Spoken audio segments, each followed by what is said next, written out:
Hey Stackers, this is Car. Just want to give you a heads up. Right around the 42-ish mark, maybe. The audio cuts off on Keyan's side, so you're just gonna be hearing like a really part that I try to fix. But we cover the most of the top 5 stories within the first 42 minutes or so. So apologize in advance, and we'll get it going next week, like you're used to. So enjoy the show.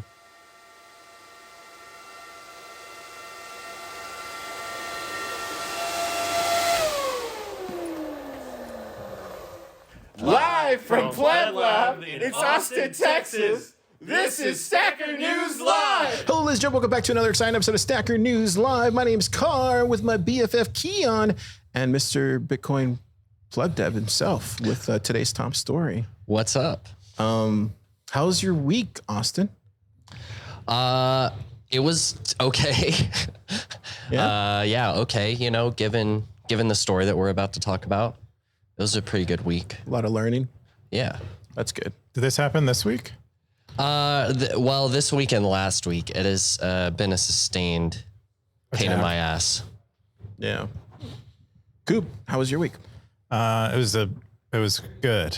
I think it was good. Yeah. That's good. Yeah. How about yours? I feel like I'm doing media stuff every day. You're too popular. No, So, I'm not. I'm not. What does it feel like I'm to be really popular? I'm definitely trying to not be popular because I've removed myself from different places. So I'm trying to go as little as you need to be out in public, and it's not working. I think that's what, Leonardo DiCaprio probably says the same thing, Car. No, he dates models. And Well, he's also super woke. Maybe that's what's next for He's you. also super woke too. Maybe you'll be woke as well. I start dating models? No. No? All your You don't like models are I like destroyed. wholesome, Oh, you mean you like I dickies? like wholesome women, You like some dickies? Yeah. good value women. Good value, good morals. Yeah. You know what I'm talking about? Good values. Good. Big values. Well, this is a PG pod. Coob. My sister listens to this, and her kids do. You got to keep it PG. Her kids don't They listen. know about communism because of Uncle Car. Yeah, that's true. If they were listening, they'd know that. Car's thoughts on communism. Anyways, if you've never seen this crazy show before, it's usually me and this guy right here. No, Him. This guy. Me? This guy. And we cover the top 5 stories here on Stacker News, the front page of Bitcoin. I don't get to pick these stories. Coob doesn't get to pick these stories. Mr. PlebDev seems to have picked the top story, and we're going to dive into that right now. But if you haven't checked out Stacker News, go check it out. Free Bitcoin's on there. It'll be, it's one of the few places to get zaps outside of Nostr, I think, that I know of. So far, I think there'll be lots of that places. Hopefully. The first top story is my project got hacked and user funds were stolen. This is from Mr. Bitcoin PlebDev, June 17th, devs territory. 42 comments, 38,000 sats. 38,000 sats. That's a lot of sats. It is. So, Keyan, what's this? Well, I mean, I don't think I should talk about it. I think Austin should talk about it. Austin, what's this? This is my open source shame, as Keyan put it. No, you put it. I thought that was great. I thought that was really good. Oh, but yeah, I don't know. You said, I'm going to open source my shame when we were talking about it. I thought it was such a great phrase. Yeah. Well, you're the one that encouraged me to do it, so I appreciate it. But essentially, this is a breakdown of a hack that happened last week on my project Bitcoin Link. Despite the fact that the project is non-custodial, there was a vulnerability in the app that I overlooked that someone is able to exploit to steal from another user, right? So it's not that I was holding on to the money, it was stolen from me. It's that I wrote bad code and allowed one of my users to get robbed from another user. So pretty bad time. But, this, I guess high level, this happened last week. I dealt with it. I fixed the issue pretty quickly, communicated with my user that it happened to, and, everything was fine to kind of proceed and keep it in the dark and keep it low key. But yeah, I mean, talking to some of the people around the lab and talking to Keyan, he encouraged me that I should share it. And after I thought about it, I was like, of course I should share this. If I'm only sharing like, you know, projects that work out and here's my tutorials and stuff like that. It's kind of dishonest if I only share stuff that works and I don't share the stuff that I do that doesn't work. What'd you learn? Yeah. What I learned, I mean, I try and summarize it at the end, but it's a lot of lessons that sound very trite, very cliche, but it's things that it takes on a whole new weight when you go through it. And it's essentially about, you know, for one, reviewing my code and understanding that if I have an app where I'm serving real users, like what kind of risk am I exposing them to? What kind of promises am I making for them? And I shouldn't take that lightly. Like just throw out my hackathon project and start taking on users and start scaling it. And that's sort of what I did is I, you know, just built it for the hackathon. I started adding features and I got a few users and was feeling good. And I didn't take this extra time to look back and consider, you know, what's at risk here? And is there anything that I overlooked in my initial build out? And I think it's also just, man, there's a lot of nuanced stuff about, I guess we could get into with some of the comments down below. Yeah, well, I just want to say from my point of view, I'm super proud of you, Austin. It's hard to admit failures and to admit things that you screwed up on, but super proud of you. It takes a really strong man to admit that kind of stuff. So I think that's tremendous because I know there's people out there that have done similar things and haven't shared their story about it for whatever reason that may be. But yeah, just want you to know that. The first top comment was from Gray Ruby. He says, 200,000 sats is not too large a price to pay for a lesson. Onwards, indeed. What do you think about that? Do you think that's accurate, Austin? Yeah, I mean, it's true. It's kind of like I said, I would have loved to pay it up front if someone would have messaged me and been like, hey, look, I can rob on your users right now. Like, pay me the equivalent of what I would rob them. Yeah. And I would be like, sure, sounds like a deal. Yeah. And usually the exchange would be, they tell you how they would do the attack. And then you have like a bit of a lead and wouldn't get the money stolen. You would be volunteering it. It's like a way more virtuous way to do it. I think if you listen to people talk about bug bounties, though, they feel like they don't get the value of the bug. Like they'll find like really critical vulnerabilities in something. I think recently there was a bug in L&D that was disclosed a couple of months ago, not the one that was disclosed this week, that I think the person got paid like $2,500 and it was like a pretty significant bug. And it just seemed like, I think I like the eye for, well, like it's not really eye for an eye, but it's like whatever you could take, I would pay unless you're willing to take less. If you're like that, you don't want to, make me poor to report a bug, but yeah. And it's interesting too, like Ray Ruby says, it's not a large price to pay for a lesson. Like, and Frost Dragon says, yeah, the bounty for that kind of thing is worth more than 200K sats. It's definitely true. Like the expertise that the hacker had to have, not that it was such a crazy elusive hack. I made a mistake and basically left an endpoint unprotected. But nonetheless, what they had to understand about, for one, the inner workings of my app, and for two, the inner workings of Nostr Wallet Connect. Like, this is someone who has, a lot of experience.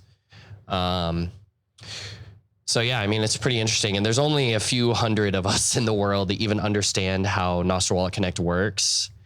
So there's a very small pool of potential hackers here, which makes it interesting. But, their expertise was definitely a play. Yeah. So, yeah. One thing I was going to ask before we got too deep in the comments was if, like, some people, they draw the line at non-custodial where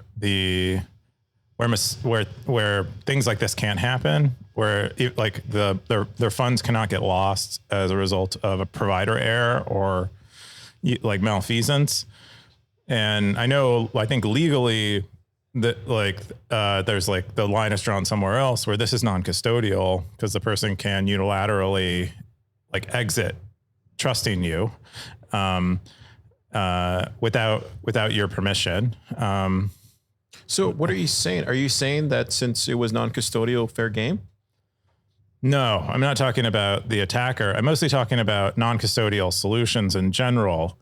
And I know some people who define non-custodial as the provider not being able to be attacked and lose someone else's money. And then there's the other type of non-custodial, which is like, this is non-custodial by another definition, another close definition, where Austin cannot, I believe you cannot. Well, you could. I think you could, especially in the revision. You can spend their money, right? No. In the revision, I cannot. Okay. So this is what was difficult, is like doing a revision to make it much more difficult to hack, but still keep it non-custodial. And yeah, you're right. There's multiple definitions. Like, I guess mine I take on is the legal definition of non-custodial, which essentially means that I don't have unilateral control over the funds. And even beyond that, if I have almost just as difficult of a time hacking this service or hacking your link as an external actor would. Even the logs in my server and in my database, like, they don't give me secrets. And really the whole scheme here, and where my mistake lies, is the fact that you have an encrypted Nostr Wallet Connect, which is, you can think of it as a permissions to pull a certain amount from your wallet.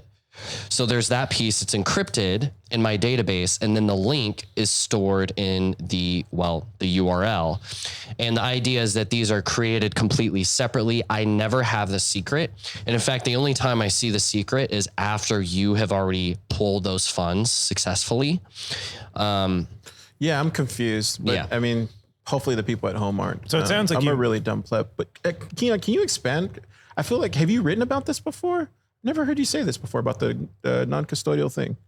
No, I haven't written about it, but I've heard people describe non-custodial differently. But it sounds like Austin meets both definitions of non-custodial the way he's describing it. It's where he never is able to spend, the person who's creating the links, their funds, because he never has access to the links.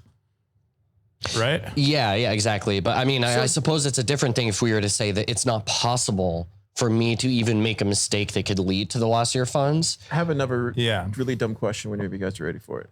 So does every project apply their own definition for non-custodial? Is that that's a dumb question? No. There's a bit of a gradient at the edge of non-custodial. Like, some people would argue, Austin could speak to this, voltage is custodial because they might be able to read someone's memory on one of their machines and get their so that's their why you private say keys. gradient at the edge. Yeah. Okay, that makes sense. There are distinctions to be made. Do companies there. like Voltage disclose that, Austin? Disclose that. I mean, not disclose. That's a wrong word. Do they talk about that, or do they? Is there a page on the website that shows? Honest. I mean, it is an extremely, like, it's edge case. It's such a nuanced. Yeah. It's such a nuanced thing. Like, because there's kind of a legal argument and there's almost like a regulatory argument, and those are two different things. Not to do it, you mean? Right, but then there's the idea of when you say to a Bitcoiner, "Oh, this thing is non-custodial," right? They have an idea of what that means, and there are certain implications of what that means in their head. Yeah. Right. So for someone that might mean like, "Oh, my keys are offline. My funds can never be stolen unless it's my fault." And it's like, well, that's not necessarily true depending on what kind of service it is. I have another thing to add. So this may be why people should be happy with Darkcoin, because he's a pleb that does go into the different aspects of non-custodial that I know of here on Stacker News. Right? Or am I wrong? Well, yeah. And I think that it just goes back to like what we mean when we say non-custodial. Like, we're trying to say a lot when we say non-custodial, but really those things, they need a lot of specific mentions, such as privacy, such as what are the risks, what metadata are you leaking. There's a ton of nuance around any service that you might use. It's almost like, and I'm not saying to do this, and I probably shouldn't say this out there, but it kind of reminds me when Saylor got all the miners together and tried to make like a coalition for all that kind of stuff. Maybe that's something that goes on behind the scenes in the Lightning discourse. I don't know. Yeah, I guess my only point is that you know, Sorry, I got us on people track. have thoughts behind what non-custodial means, and it's actually Fascinating. it's much more subtle. And me, what I might consider as an app developer, who's like my main consideration is like what I want to make. I want it to be right in the eyes of people, meaning that like I don't have unilateral control, right? But at the same time, maybe from an external legal perspective, I don't even want to be considered as a money service business or something like that. Like I want to make it clear that like, yeah, this is a service where I don't have any control over funds. Because what you're doing here is everything is all the sensitive information is encrypted client side, and you're simply storing it, right? And you're not storing the links that can redeem the money. All you're doing is you're providing an endpoint that stores encrypted blobs that people can redeem. Is what it sounds like, which is not I would say meets all the criteria of non-custodial, assuming that and that cryptographic protocol is sound, which it sounds like we're having the next iteration of, and you put up a bounty for it. Has anyone taken you up on the bounty? So people have tried. So this is, something at the end of my post, I mentioned that like, okay, let me put my money where my mouth is. Cause I'm talking about how I fixed this thing and how like, oh, I'm sorry. And I made this mistake and I won't do it again. Like I wanted to put my money where my mouth is. So I generated 100,000 sat in WC right here. So it's basically 100 links, each of which have 1,000 sats. So this link, if you click on it, it's claimed. Yeah, so you'll see this little message here. This link has already been claimed or it is expired. What font is that? Yeah, so someone already took it. It was kind of like, here's a freebie. But inside of this link is a secret. It has an index, a link index. It has a Nostr Connect ID. My code is open source. You can read it. And so basically this right here represents the same information that the hacker had originally. So the hacker was given the secret inside of the URL. Yeah. But now how I changed, one of the ways I changed the service is that like, I'm basically creating a one-to-many relationship between a Nostr Connect is the one, and then there are many potential links. And so now what I have to do is I have to regenerate secrets and re-encrypt the same Nostr Connect multiple times in my database. So it just makes everything a lot more atomic now. But essentially this is the same information that the hacker had where they were able to exploit it at first. So I was like, okay, I'm claiming I fixed this. So here's that same information the hacker had. If anyone else, can do a new exploit, go for it. Please let me know if you find an exploit. If not, this is literally my money on the line right here. So people have been trying. They've been playing. I've been seeing logs. They're playing around with the API and trying to find vulnerabilities, but it's been looking good. That's good so far. Yeah. Is this, I'm curious, so it sounds like you're like double encrypting. Are you encrypting the secret? Well, the Nostr Wallet Connect string twice? No, I'm literally only encrypting it once, but it requires a valid link index. And that valid link index is almost like another secret. So it's sort of like a combination of two secrets. I see. Okay. And now like also the encrypted blob only ever lives on the server. It never surfaces through one of the endpoints. This is one of the other mistakes I made, was that it actually got pulled down in the client side when it was decrypted, which as I recall that now, it's just like stupid. There was no reason to do that, but it's like, this is what happened. I made this MVP during the hackathon and it just worked. And I was like, oh, I'm not going to go mess with this. I want to build my shiny new features. We tend to forget. I mean, I think when we're coding things, it's why I become so when I notice an issue in my code, I know I'm going to get lost on some rabbit hole in another part of it. So I'll leave myself a to-do comment. And then when I'm about to like ship something, or around the time I'm about to ship something, I'll look through the I'll search through the code and be like, where are the to-dos at? Where are the like triple X's that I leave in my code comments to alert me to something? Or I'll like intentionally break something so that it will remind me that I need to go back. But it is like there's so much you have to keep in your mind when you're making these things, and especially at a hackathon where the kind of culture is to be poorly slept and not be or to prioritize presentation. It's hard to remember all the little hacks and stuff you made. So very relatable. Car, I want to touch on that comment from null count, because I think that was the other interesting kind of tidbit from here. Where was that? I think it was null. Yeah. Count. Null count says if you leave an envelope full of cash in the middle of the street and someone takes it, it was not stolen. Change my mind. The internet is a public square. If your app is publicly accessible and someone is able to make the app pay them, then they earn every cent. You were not a victim of theft, only a victim of loss. No different than losing your cash in the street. Yeah. So I think this is someone tell the SEC and the Department of Justice. I think this is a fair perspective. And honestly, like, this is a very, what would you say? This verges into the gray to black hat territory of a perspective, which is essentially, it's like, this person's perspective is like, the internet is a wild west of, anarchy and lawlessness.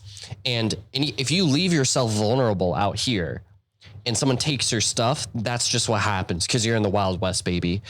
So that's kind of the perspective. And it's like, I kind of agree with that. Like, that's how I feel as well.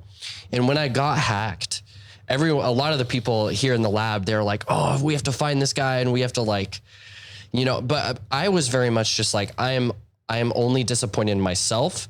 I'm not upset with the hacker. They exploited my mistake. It's fully my responsibility. Like, I'm on that side of things, but I still think that there's a bit more nuance here to what null count is saying. It's like, it's not quite that simple, because there was malicious intent behind this hack, and you can see it. I can see it in the logs. I see a full night of someone spending a night of their life poking and prodding my service, my storehouse in the middle of the wastes, and they're trying to get in to take my stock, right? Or really another user. So it's like, there's malicious intent there. It's not just finding cash in the gutter and picking it up and putting it in your pocket. But I still think it's interesting because there's a contrast of both perspectives. We got null count here with the super gray black hat perspective, but a lot of other people were saying, you need to expose this thief. You need to expose this person. We need to find this person and bring them to justice, which is interesting because that's like both sides of the spectrum there. And I'm kind of in the middle, probably actually more towards null count, which is like, I'm an idiot. It was my fault. The hacker's probably not a bad guy, but I'm like, he's a little malicious. I think it could be he or she, they. I think it could be your fault, and it doesn't. I don't think it legitimizes null count's point of view, because from my perspective, I do believe in property rights, and I do believe in digital property rights, and I don't think stealing. I mean, it implies you have some sense of morality or ethics. It's a mortal sin. Like you're literally like falling into like the devilish side of things. It's disgusting in my opinion, but I think each their own. I think no. I mean, if you get away, it's mostly I asked him a question here because he said that the internet is a public square and your app is publicly accessible, but so is someone's home. They're like door on the outside of their door is the public. And so if I break into their door, if I enter their house and steal their belongings, I asked him a question here, like, is that okay because their home is accessible via the public? Yeah. There it goes. I found it. And and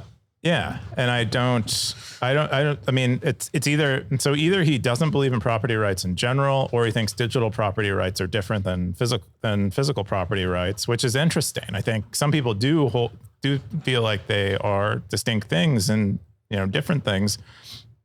I tend to think of them as in the same way. You take stealing very personally. Mm-hmm. One time your Stacker News hat was missing for like 2 hours and you lit off, bro. Well, I only had 10 of them at the time, and I thought someone violated my trust. Yeah. But it was someone who I trusted doing what I gave them permission to do, and I'd forgotten. Yeah. I think we covered, that's probably like episode 2 or something. You should definitely check it out if you're a fan of Stacker News Live. Anyway, the other thing I was going to say was I tend to give people the benefit of the doubt, you know, because I think that's just the way to do it. In this scenario, maybe the person had reason to do it. So, I mean, did you ever get in contact with them, Austin? No, I'm waiting to do that. You should find my comment I made about, I forget what I said exactly. It might be towards the top. I don't see it. This one? Oh, Blockchain Boog also said the same thing. He said stealing is wrong. Have been scammed myself. No, scroll up a little bit more. Okay, there we go. I should also mention there's a lot of details I have to leave out for privacy security reasons. Yeah. Some of the things, if you're a developer, you might read through this and might think some of it doesn't make sense, but yeah, privacy security reasons. But I'm 90% positive I know who hacked Bitcoin Link, and it is a prominent developer in the space I'm sure everyone would recognize. I'm not absolutely certain though, so I wouldn't name them, but they could definitely still shoot me a DM. So if this person is watching, please reach out to me. You know, Bitcoin PlebDev at protonmail.com, or I'm on Nostr and stuff like that. But yeah, I mean, I can't even say about this, but I have logs that link them between multiple services that links back to an email. And as I mentioned before, I mean, whoever did this is a developer that understands Nostr Wallet Connect. They're a developer that's clearly within the Bitcoin Lightning Nostr space. So it's a small pool of people. So it's a little bit disturbing to see that like this attack was done by someone that appears to be someone that could be my peer, someone that I would have drinks with at the bar after a Bitcoin conference. But not only did they like exploit it once, but they've continued attacking. So whoever that is, you know, if you watch Stacker News, reach out to me. I'm pretty nice, but they don't watch Stacker News. Yeah, I'm on my own side. I'm trying to track the hacker a little bit myself and do some counter intelligence. Yeah, exactly. Wow. But overall, I mean, this is my first time I making a service quite like this where users could even lose funds. So wow, I've learned a lot. I'm very humbled. I'm very sorry. And at the same time, this is the first time I've been hacked quite like this. So this is all a very new experience for me. It's been a very stressful few weeks, but nonetheless, I'm learning a lot and I'm really trying to take the most from it and soak it up. But man, just take my lesson to heart and don't have to go through it yourself. Just take that extra bit of time. And one last thing I'll say is one very easy thing I could have done here is I could have capped the amount that users could create in links to minimize the possibility that someone could have a lot of money hacked. That was just such an easy thing I could have done to be like, oh, you could only create a Nostr Wallet Connect for up to 100,000 sats or something like that. So even if like maybe you're putting out your hackathon prototype, that's cool. Just make sure that you're at least minimizing the potential of loss for your users, and then give messages up front to let them know that this is alpha software and I think the more bad things can happen. I think the more interesting thing here is, and I do hope the person was just kind of like, you know, trying to help you out, and maybe he's going to send you a long email of like what he found and stuff like that. But it would be interesting and maybe at TabConf to do like a war hack scenario for like this kind of stuff. That would be cool. Do you know what I mean, Austin? Like where you guys all try to hack your own projects? That would be really cool. That would be extremely valuable. Like, I mean, I would almost want to what would you call that, Super? What would that be called? Where you guys all try to hack your own projects, like at TabConf? Okay, there you go. Oh, yeah, something like that. That would be fun. Red team, blue team. Tidwell, if you're listening, there you go. Yeah. Yeah, penetration testing. Pen testing for Lightning. That would be cool. Yeah. But, awesome. Thanks for having me on. Big lesson learned. Dude, thanks for coming on and sharing this. I didn't think when I asked you today, I was expecting you to say no. So good on you. Good on you. Yeah, if you want to hear more from Austin, he did a podcast with Calle recently. Where is, well, he didn't post it on here. I think I posted it. Yeah, probably. But, you've been having issues finding it. He has devs territory. What's the devs territory? I never heard of it. The devs territory is just, it's everything for the devs, tips, tricks, hacks, libs, bips, nips, gists, everything in between. And I actually do a weekly and sometimes bi-weekly kind of live stream, Top Devs, where I read through the top dev stories. This is where all the Ecash stuff content is at. There's a lot of Ecash content. You should drop it in devs so I can mute it. Just kidding. Okay, you got me there. I'm just kidding. But yeah, check out devs. Check out PlebDevs on YouTube. Check out plebdevs.com. Yeah, check it out, y'all. He drops. Look, check out his YouTube. It's growing, and you're learning, and you get to hang out with a really nice guy named Austin. Look at this. Let's go. This is Damien's Backend series. Yeah, check this out if you want to learn Backend and TypeScript from scratch. Look at those. Oh, wow. This is amazing, dude. I'm getting better at the thumbnails. Shorts. Devfluencer. I hear that you want a bigger face in the thumbnails. The big people like to click on big faces. This is actually true. I found out. So here's a interesting tidbit, dark secret. I found out some of the biggest YouTubers. I've been studying thumbnails lately, and I noticed that in a lot of these big YouTube channels and their thumbnails, so they put their face really big on the thumbnail, but they make their eyes reflective. They make their eyes shiny. They edit the eyes Where's Logan at? in the thumbnail. Is this true? So it draws your attention. I don't know, something about it. Yeah, it makes it have more of the appearance like when you're scrolling past it. This person is making eye contact with you because there's like the reflection of the eyes. It's really crazy. If you look closely, there's a lot of psychology Interesting. beneath it. But anyway, that's a whole other topic. This is cool. We'll check it out. Zap them. And yeah, thanks. All right.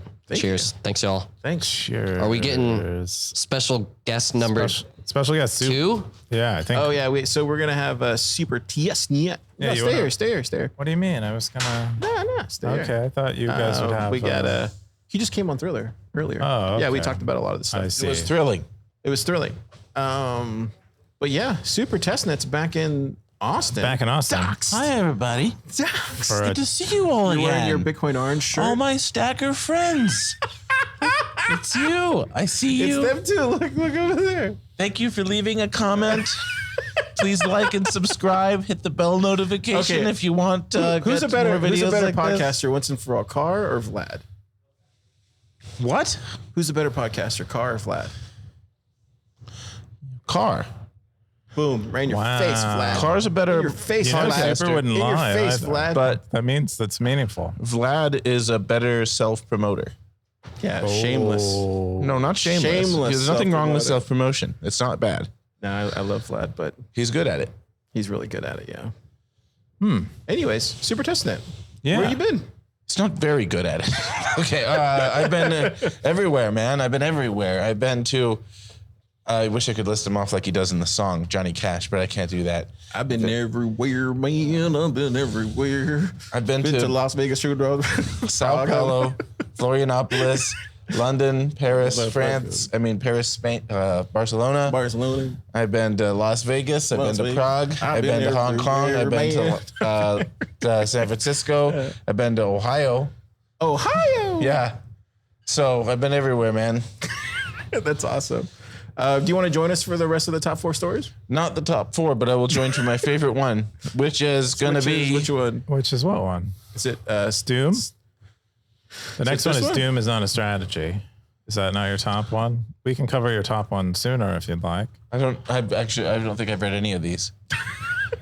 That's fair. Let's check out the Doom one. What's Okay. What's about, the guys? next top story, Stackers. This is they're like, Car, what are you doing? This has gone off track. I know. This is what we do. We roll with it. Yet he's a better podcaster than Vlad. The next top story is Doom is not a strategy. This is from JT Woodhouse, June 20th, the Bitcoin territory. 30 comments, 10,734 sats. Coob, what is this? Yeah, so this is like another one of those posts, kind of. I don't know, trying to. Did this really happen? It looks like whoever did that thought Boom was a strategy. Yeah, I don't think that's actually a nuclear bomb or anything, but I think It's not big enough to be nuclear. No, I think it's just a normal TNT, bomb. you think? I have no idea, but I mean, it could be a tiny nuclear bomb. I have no idea. But this post is about. This is another post, and I think there's quite a few of them now where there's kind of people. They're kind of like disciplining Bitcoiners, like kind of telling them they're viewing things wrong. This one was. There was news circulated on like alternative news sources, but not even alternative news sources. It was like alternative to alternative news sources started circulating that the petrodollar system had ended, and that it was like a news event or something. But I couldn't. When this was announced, I was looking around for it. I couldn't find any any news outlets reporting it, which makes sense if it's supposed to be a secret thing. You can read about the petrodollar system, though, is real. It was there was someone who whistle blew on it, and it was covered at one point, and it got picked. I think it was like 2014, maybe 2016, around that time when the whole thing was kind of revealed. But we did make a deal with Saudi Arabia to provide them weapons in exchange for them only selling oil for dollars. And that does appear to be ending. Like, so there's lots of evidence that I think they've made announcements about selling oil for other things. So that has ended. I just don't know if there's like the official agreement has ended, which is kind of what this claims. Anyway, he says that he found that he couldn't find evidence that it officially ended, and he thinks Bitcoiners are just kind of making it up in an effort to like, put down the dollar. Does he call out the Bitcoiners? Put down the dollar and believe that the world. Does he call out the Bitcoiners in the thing? Yes, that's wow. Well, it's mostly he's like, Bitcoiners are doomers. Here's why they're doomers. Hey, wait. He mentioned BitVM for a second. Go back. I can Who is actually this comment guy? on that. Who is this guy? JT Woodhouse. Is he on Stacker News or what? Yeah, he posted. I think he posted this article himself. If not, He's from North Carolina. He frequently posts the articles himself. He does a pretty good job. Let me tell you, man. If you live in wood houses, don't throw matches. Well, he's on Nostr, around. so hopefully you posted it on there. If you guys want to talk to him, there you go. Hello, JT Woodhouse. Oh, this is his Twitter. I don't know. Go back to the thing. I want to see what he said about sorry, the thing that I know a little bit about. Yeah. So he says, I need. Here it is. Where I is it need at? to read up on Ecash, BitVM, and all the wild ways it's been integrated into Nostr. Also kind of meh. All right, that's okay. Good. I hope you do read. Reading is good for you. Skip.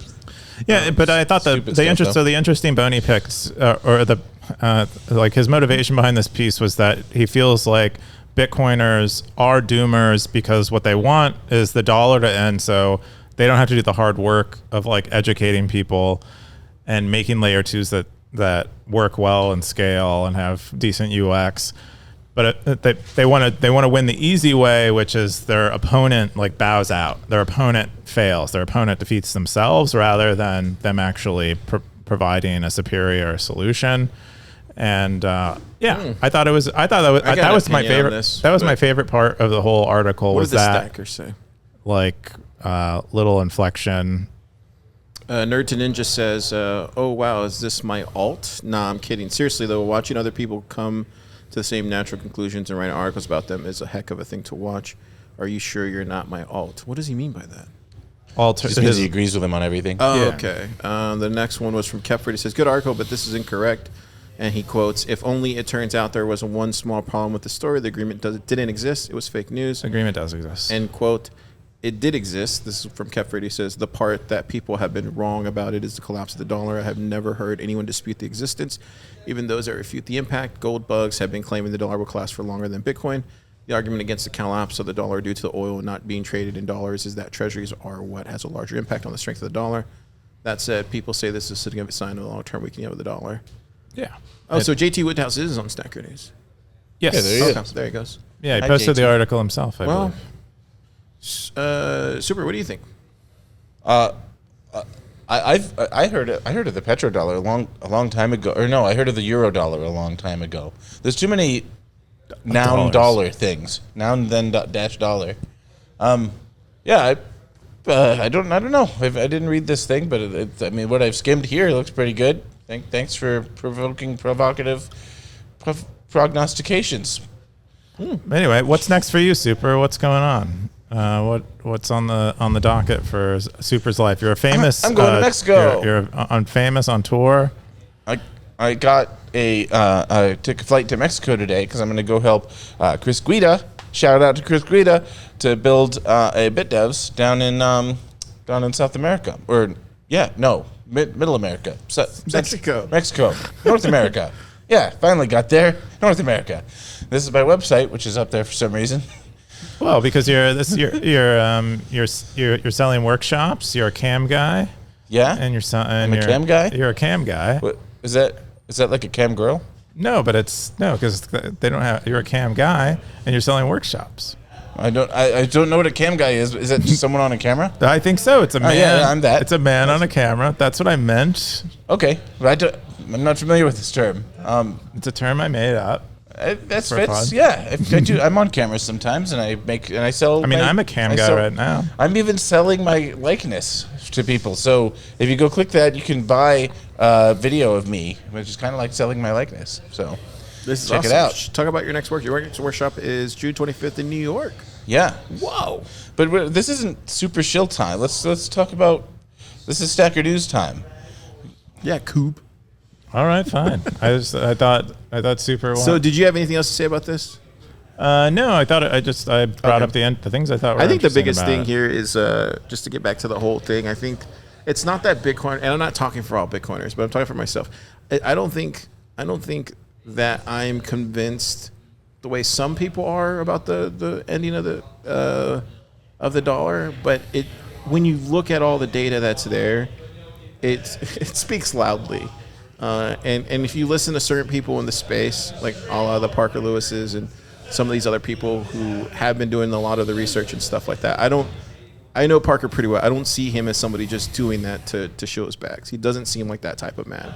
So I think that's all I would say to that. The dollar's death will be slow. Totally. It destroys itself intentionally over time in order to get people to work more. Yeah. And just Bitcoin doesn't do that. So it's not you can't. But its death is slow enough that you can't just rely on that. Like do the hard work.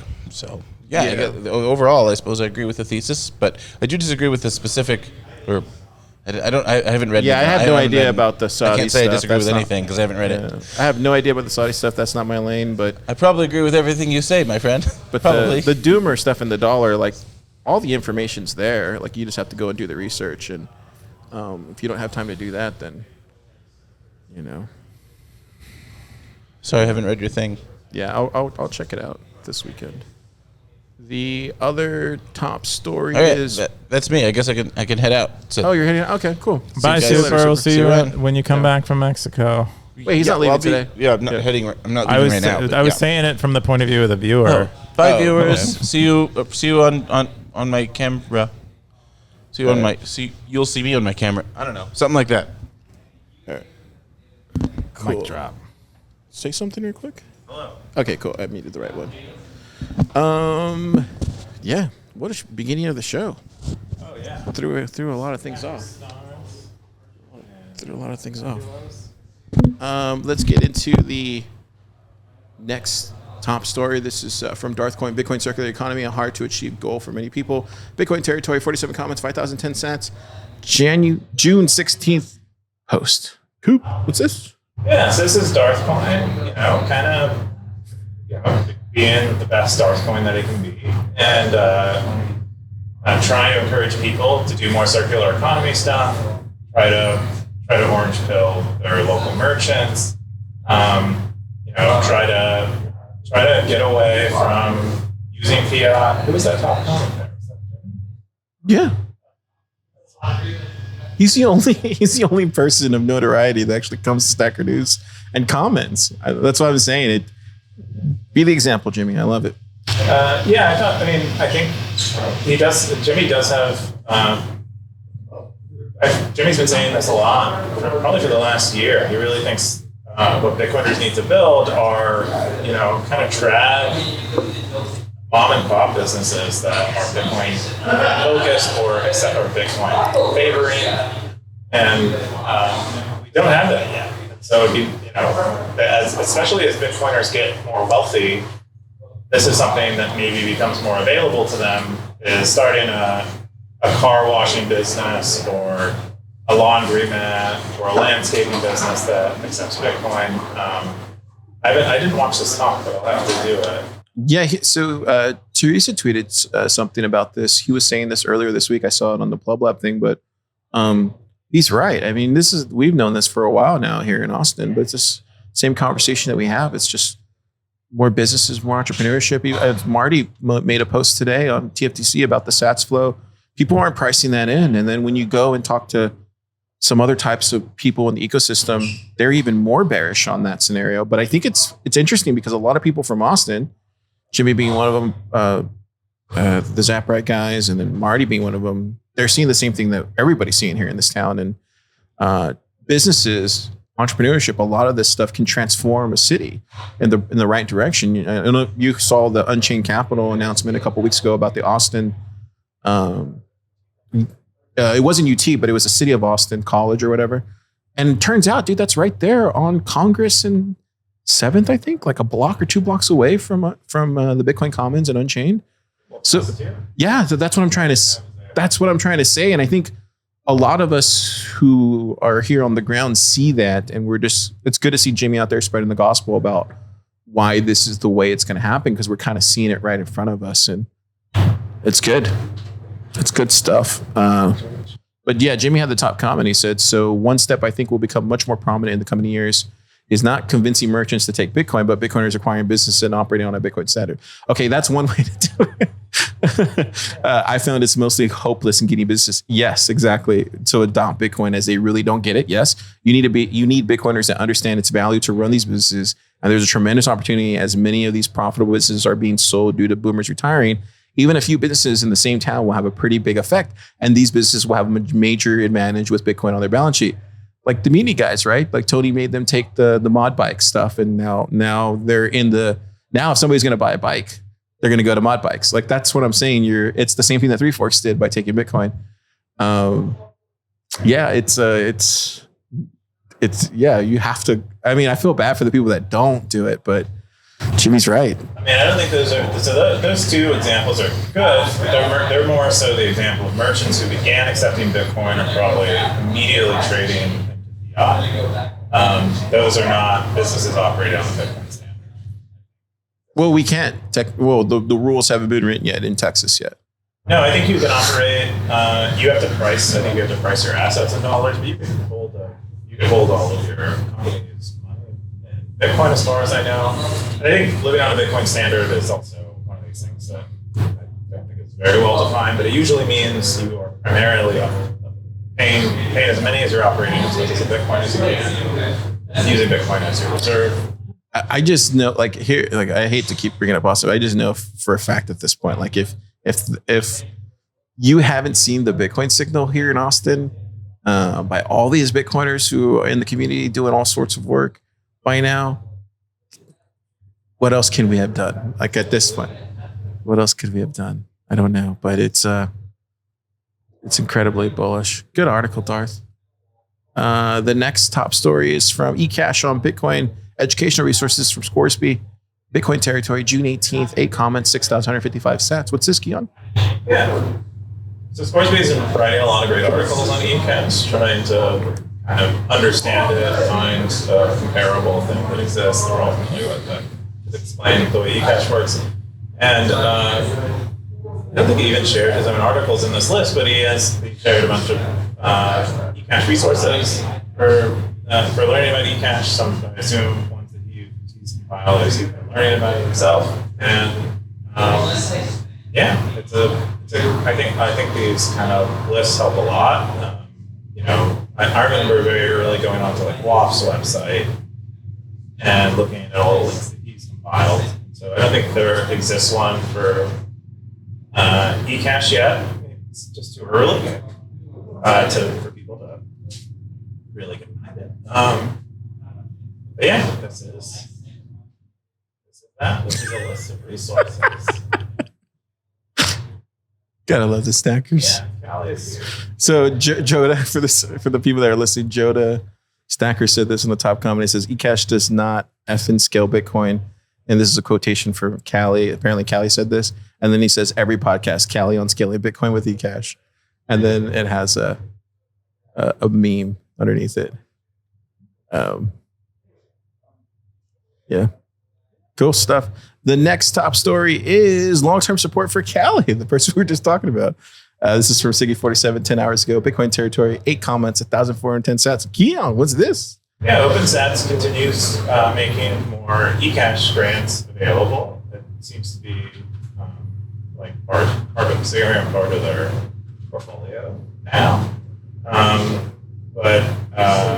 Yeah, this one is for Calle, and it's long-term support, which I believe is they agree on an ongoing basis to give him money.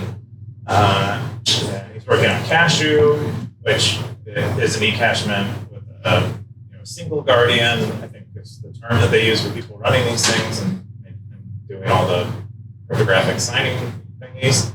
And in contrast to Fedinet, which has several of them, but what's nice about Cashew is it's really, I think, allowed people to experiment a little more easily with Ecash than they might have with having to start with Fedinet to begin with. And Calle is also just, I think, a very well-spoken person with strong opinions, and I think with also integrity, from what I can see having seen on the podcast. And so I think it's nice to see him get or continue to be able to operate. I think he has a physics background, came to programming, which is always a really cool trajectory. Cool stuff. And that's all the top 5 stories on Stacker News this week. We're going to jump into our top stories. That is right. The first one is Koob's Ramifications of Samourai plea bargain. What's this, Keyan? Yeah, well, Siggy wrote about plea deals and how they're related to the Samourai case, but the Rage, I forget the person's name who writes for Rage, but they do a lot of great reporting on privacy and Bitcoin. They've been reporting about the Samourai case and that they can't seem to get any kind of documentation on or case files on the dev that was apprehended in Portugal. And Siggy concludes that from his experience as a lawyer, in New York City, where this case is being tried, which might have relevance or not, I don't know, but he says that it's very common when someone is cooperating with authorities and likely to plead guilty for, I think a 5K is what it's called, where the judge will give them leniency in the sentencing. It's very common that their case files are not available to the public and they're hidden. And so Siggy concludes that might be what's going on with the death. And so I thought this was great insider stuff that I wouldn't have known otherwise. Yeah. There is a Vice video. I'll try to post it tonight when I get home, but there's a Vice video, I want to say maybe about 2 or 3 years ago, kind of talking about a similar thing, but with the Anon group and how what they'll do typically, and I don't know just from the video that Vice shared, was they'll capture one person and then insert that person back into the ecosystem. They're talking, this is for the Anon thing that the Vice thing was on. And then that person will rat on everybody in that ecosystem. And that's how they took down Anon. And they talk about, Vice actually talks about the Anon thing inside of all that. Just like a surprise. Yeah, it's kind of wild, but it's always been one of those things that's been in the back of my head since I came in the ecosystem. It was always I've always wondered, the conversations that we have, like after parties or after conferences and kind of that stuff, and being careful of who you're actually talking to and what you're saying, all that kind of stuff. That's always been my super paranoid take on it, but these days I'm not too paranoid. Yeah, I don't. No, I'm not saying we do, but I'm saying like it's interesting that Siggy posted this. Yeah, no, I thought this was great. Because that's immediately what I thought of that Vice thing. Yeah, it doesn't sound like they have implanted him back. It sounds like he's still in custody. But that Monero guy. So there was a Monero guy that got arrested in the crossing borders. I forget which Monero guy it was, but and then I'm not sure whatever happened to him. But I would imagine they planted him back or something. Like, it's scary, dude. Once they got you, they got you. Hopefully that doesn't happen to these guys. Yeah, we'll see. We'll see if Siggy's right about one of them taking a guilty plea and cooperating to the detriment of their partner. We'll see. Yeah. It's kind of a tough place to be, but I would just say that no one's going to fault you either way. I wouldn't personally. No one wants to be in a. Well, I'm just saying, no one's going to fault him either way. I would imagine. I mean, who wants to be in a cell block, like in a little concrete block for the rest of their life? No one does. That's torturous. Yeah, but I mean, what's his culpability? Oh, is that who he's going to have to put in? Is that? Who else? I mean, Siggy says here that usually what has to happen, why when these deals are reached, like the conditions are that the person who's getting the special treatment now, clean. Oh, so you're saying that they're putting them? Siggy's saying that they're pitting them against each other right now? He could, but Siggy's mostly saying that they have to make the prosecution confident or whatever the legal system confident that he'll help them get a bigger fish. Golly, dude. Kind of the conditions, and so they don't make these deals on speculation, as far as I know. So it could be that he already has, Siggy kind of speculates here that maybe he has evidence of his partner interacting with criminals, helping them, do things that are deemed illegal, and then, or possibly information on the criminals themselves that they wouldn't otherwise have. Who knows? So anyway, it's all. Oh, so he says right here. Let's just say, just for people that are listening at home, because to me, when I thought this seemed okay. So he says, but in this case, I'm right. Allow me to speculate. So he's speculating right now. He's not saying this is going on. For the people that are listening at home that can't see this. Okay, I think it's safe to say that. This is all speculation. This is not. Speculation. Oh, okay, my bad. Okay, I just didn't listen. Interesting. Yeah. Well, I'm gonna pray tonight. Hopefully that doesn't happen. But yeah, that's not something you want to see. But does Siggy say, what if he just didn't do anything wrong? Because a lot of us think that they didn't do anything wrong. Why can't that be the starting place for this kind of stuff? Innocent before being proven guilty type of thing. Oh, that's just not how the legal system works. If you read the indictment, it was like it was so confident that they are super mischievous and criminal and cooperative. Are they just looking at their character traits or whatever? That's how the legal system works. Is you paint the worst case, the prosecution paints the worst possible case, and they act super confident. So the jury gets psyoped into believing them, and then the defendants, they do the same thing, where it's look how frail and fragile and sensitive and well-meaning, and it's a play. It's like the best system we have for making these kind of decisions, and it's a total. Gosh. It's like a fiction. It's a battle. It's like a battle of psychology where you're trying to sway a jury. That's what it is. Well, let's hope this is not what's going on. I think Let's hope they get a fair trial and all that sort of thing. Your next story you wanted to share was what are your thoughts on Bitcoin losing the Darknet? Yeah, this is an interesting conversation that comes up quite a bit, especially among Monero people, because this is kind of one notch on Monero's belt, is that it has more Darknet usage than Bitcoin does. And so it comes up over and over again. It usually sparks a lot of discussion. And so there's a lot, and a lot of it relates to Bitcoin's UX, Bitcoin's privacy UX. So if you're interested in Bitcoin privacy, improving Bitcoin privacy, participating in these discussions or reading some of the debates that are had, it's probably a good idea. It happened all over the place. But this one in particular generated 151 comments because there's a lot to disagree about. Was there any comment you wanted to bring up? Or I think people are talking about Ecash, and that Ecash is going to fill a privacy role for Bitcoin. Tom Lay's in here is Tamales? Tamales describes that Lightning is already better than Monero. EK jumps in too.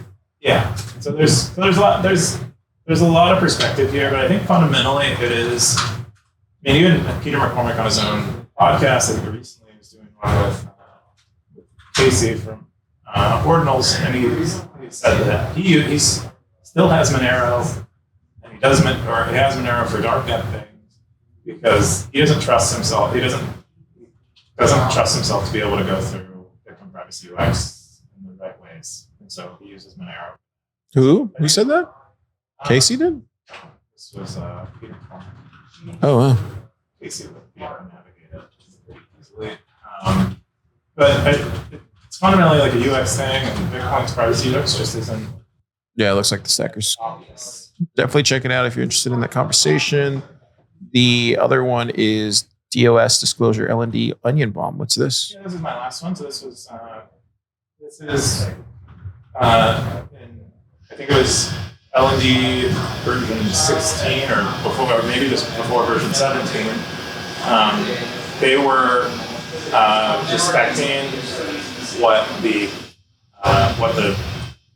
person who was routing through their node said the length of the data was. And they would allow the person to say the length of the data was 4 gigabytes, and they would allocate memory to do that. So you could basically trick a node into allocating so much memory it would crash. And so this was found by Matt Morehouse, and who does this fuzz testing.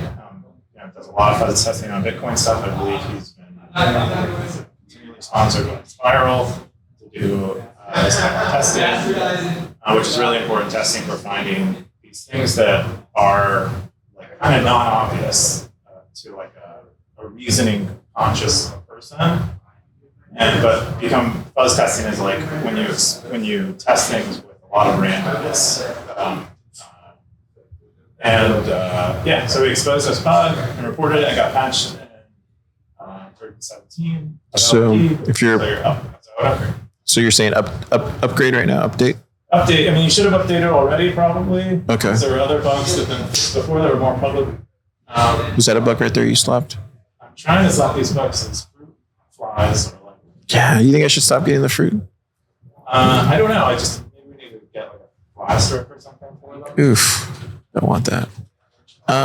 Maybe get like or maybe do like one of the maybe just throw away the. Maybe we don't get apples anymore. Yeah. So update is what you're saying.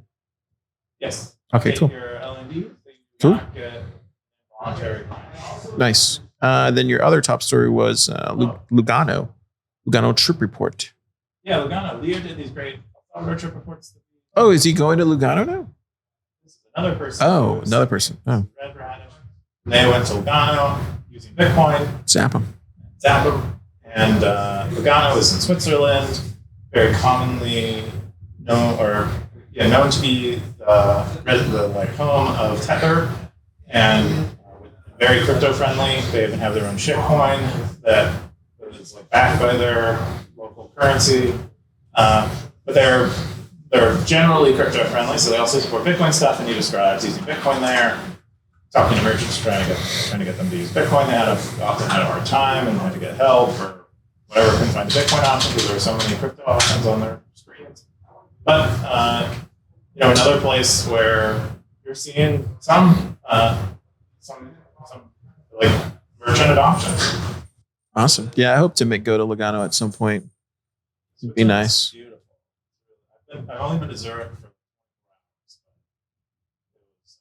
Very nice. Just for 24 hours? Just for 24 hours on the way over.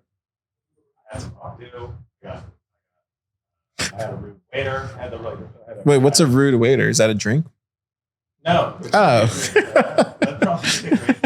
don't know what it would be. I thought that was a drink. I think it looked like someone spit in your glass. Ah, that makes sense. But it's actually spit, No, it shouldn't be spit, but it should look like spit. You're like, can I get a double rude waiter? And then you just get spit. Yeah, that'd be cool. But yeah, it felt like a real, felt like I was really in Europe. It wasn't that rude. But, yeah, I recommend going to Switzerland. Nice. Easy place. Easy, expensive place. We're gonna jump into my top stories this week that I was watching. This is one that Oscar posted, I think it was about a week ago, but he had he said, what are some ideas, implementations, critiques on various bounty systems? And then he also specifically asked you about your Stacker News bounty system, because I guess people think you and Moritz have figured it out as far as a bounty system. Oh, I don't think he was asking about the open system. Oh, he wasn't? Oh, okay. He didn't specify. I thought he meant Darknet. He used a Stacker News bounty. Asked me about bounties, so I thought he meant the current bounty. Oh, okay. So what did you tell him? Can you summarize this? I told him the biggest concerns are that people do work and they don't get paid, or people don't do work and then want to get paid. Those are like the problems you have to solve for. So I lay out kind of how we thought about it. Austin was the one who suggested we do bounties on Stacker News. And I shared basically the way we thought about it, the choices we made. There's lots of decisions to make, and trade-offs. That's cool. And then can somebody copy your GitHub way that you did it on yours? They can copy. I mean, if they want to copy the code, which would be probably pretty hard, put it in another project, but they can copy. I lay out the reasoning here behind the big things you kind of need to think about. I lay out, so someone could write. It should probably be easier for them to write their own project that does some of that stuff, and they might have a better way of doing it. I also described using 99 Designs, which is like this design contest system where you say, I want a logo designed for Thriller, whatever, or whatever. Super Testnet's new magazine thing. Super Testnet gives them, I think it's like $400 is what you put up front. With 99 Designs, you mean? 99 Designs. Oh, it's $100 and you can upgrade to $400. This is a long time ago. It's always 99 Designs. And then a bunch of people compete. They submit logos. And you can pick one and give them the $99. Some majority of it goes to them. And then, or you can be like, I want it refined. I want another round. Yeah. Cool. If you're building a project right now and you're looking for some help, check out this post. It'll be in the show notes. The next one I wanted to share was, this was Meta. We'll save this one. The other one I want to share was the other Siggy posted. He specifically singled out Ego Death Capital, which I thought was kind of weird, but I think he was just more asking of how to invest in them, which I thought was another weird question because it's on Stacker News and not in their email inbox, which I was just wondering. And then he tagged me on it.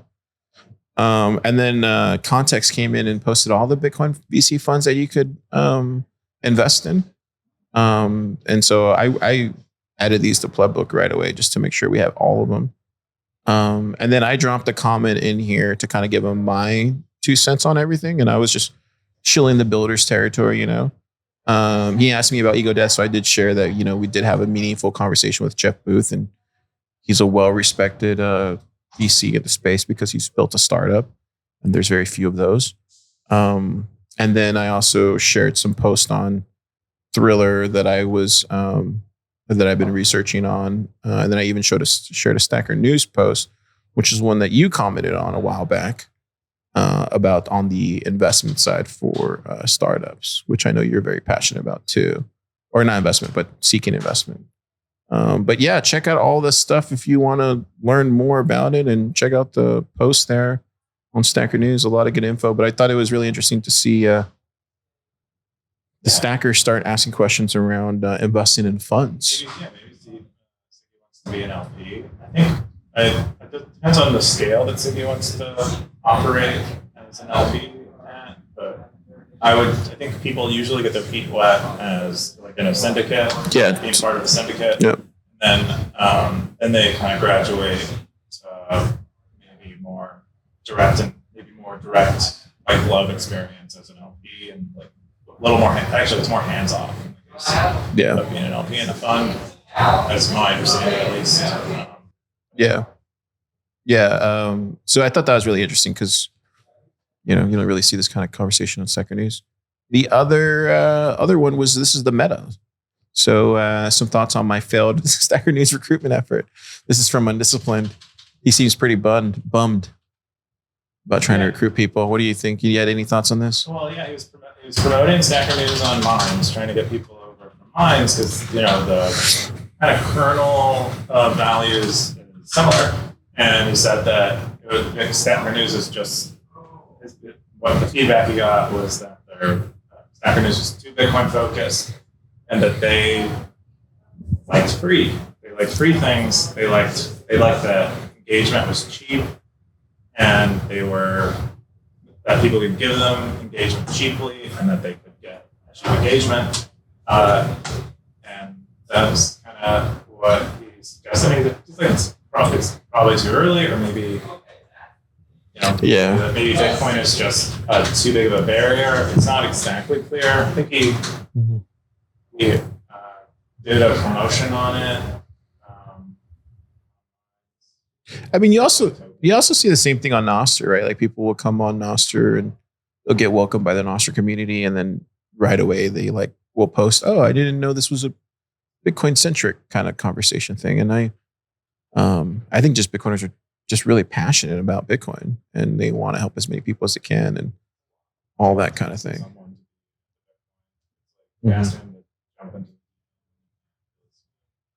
Yeah, totally. I also think too, just I think it's just more of a mindset change that's just going to have to take time. I mean, because I do, people value, the engagement from, the tech space, and the Twitters and the Facebooks and the YouTubes. Like a lot of people truly like. They love seeing the number go up. Yeah, even though, trustworthy number, but yeah.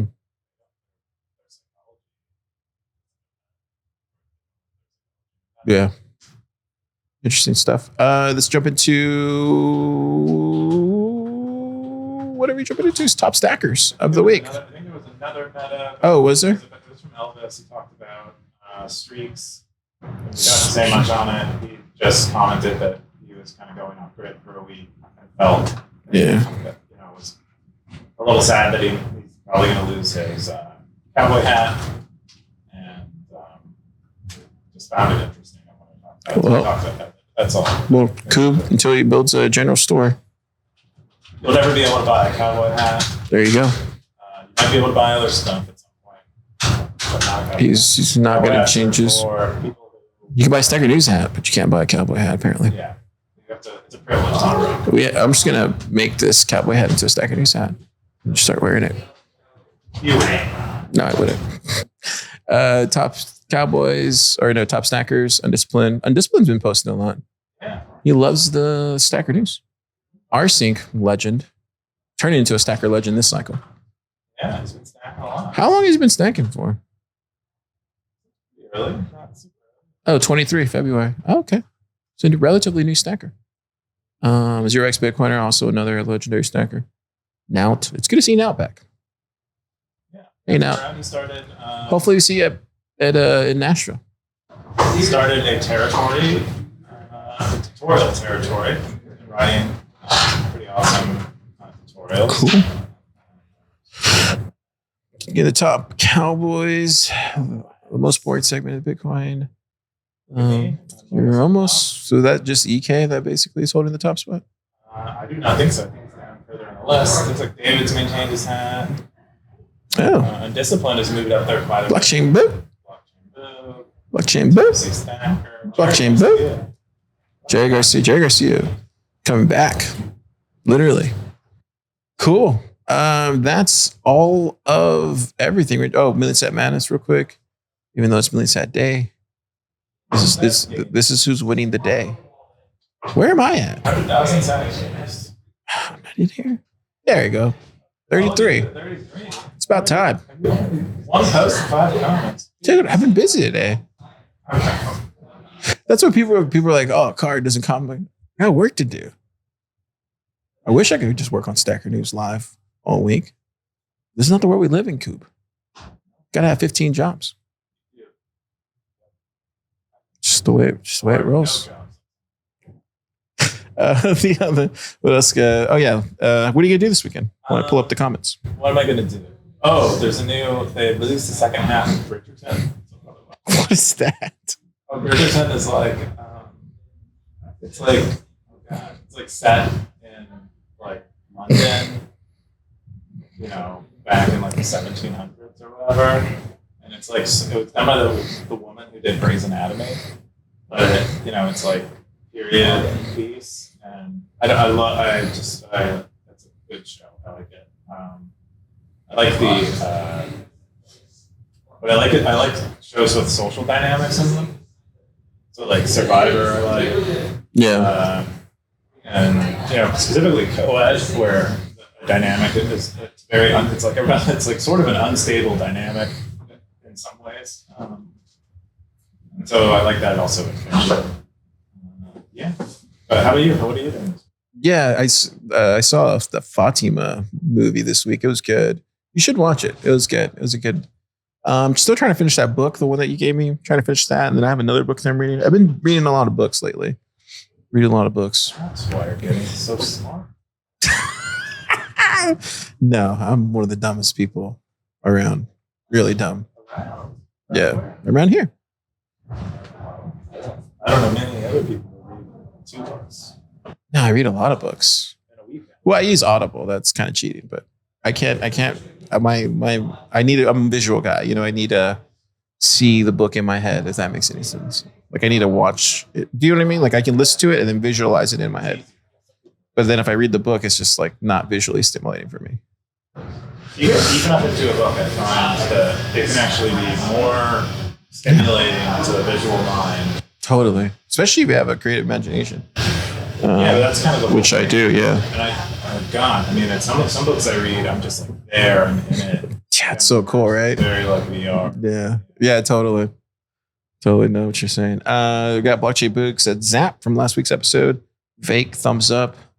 Thank you guys. And then we got Johnny Rico. Sup, dudes? What's up, dude? And then I'm gonna go to Zap stream because I think a lot of stackers are there asking questions. Let's see what they say. Are we there we go, right here. Yeah, popular show key. Let's see, where are we at? Oh, hang on, I gotta go here. Let's see what they say. Oh, got let's see here. Zappy Friday. Coop's audio's off. Fix it in post. Case study for checking comments during the stream. Not at the end. Odd that they skipped the second and third top stories when doing a top 5. Yeah, sorry. This is what happens when you have when you have Super Testnet in town, you got to stop the show. We don't get to see him too often. Totally was about Super B here. Oh, you're right. Blame Super Testnet for busting in and throwing off the show. Ha ha ha. There you go. See, they get it. The stackers get it. Coop. And Coop for sticking posts, and Car because he's the host. Oh, that was a rhyme. And then Undisciplined says, I blame everybody. Cool. Oh, 117 said, here comes the fun part where they read the comments. Yeah. Next time, ask questions. Yeah, it was a good show, Keyan. It's a good show. Yeah, I'd like to thank all of them. Oh, I should tell the stackers who are listening, we're going to be doing a live show in Nashville with a special guest who I won't say it is yet, but I'll post it on Stacker News here in the coming weeks. We need to get a venue. TBD. It's an Airbnb. I'm not going to go. We'll have a stand-in. That'd be cool too. Yeah. But anyways, yeah, we'll announce it when we get closer to July. But if you're going to be in Nashville for the conference, then definitely stay tuned. Stay tuned. Oh, you're going to bring hats? Oh, wow. So free Stacker News hats if you come to Stacker News. So I'll probably, He'll get it to you for free. I'll guilt him to it. All right. Okay. There you go. We'll see you later, stackers. Go out this weekend and find your way through this kind of doomer area that we're in. And I think the best advice I ever got a long time ago when I first came into the Bitcoin space, it was from I won't say an OG, but it was somebody who'd been around for a while. He said, you know what, Car? You push the button. He goes, you know what, Car? Stay in your lane. And that's what I continue to do. Just stay in my lane. Wow. What's your lane? Which one? Anyways. Okay.